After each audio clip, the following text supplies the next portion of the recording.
WTAP and the Grand Central Mall teamed up with North Star Child Advocacy Center today to host the first North Star Telethon. Our Thomas Chase was there and has more.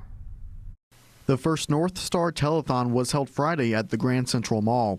North Star is a child advocacy center that supports the children of the Middle Ohio Valley.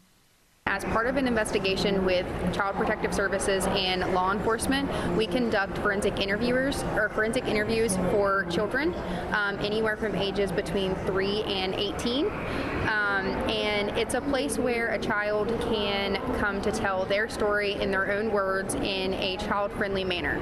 Lindsay Ogden is a forensic investigator and child advocate with North Star. Ogden says that North Star currently only has one therapist on staff only on Fridays, and the funds generated from Friday's telethon will help to bring a full-time therapist to the center. Unfortunately, in our local areas, a lot of therapy services have long waiting lists, and sometimes children need to be seen as soon as possible, especially with things that have been going on in their lives. So North Star is planning to expand that service to have a full-time therapist on their staff. Members of the public can still donate to North Star anytime via their website, northstarcac.org, or by mailing a check donation to their address, which you can find on our website, WTAP.com. In Vienna, I'm Thomas Chase with WTAP News. This is home.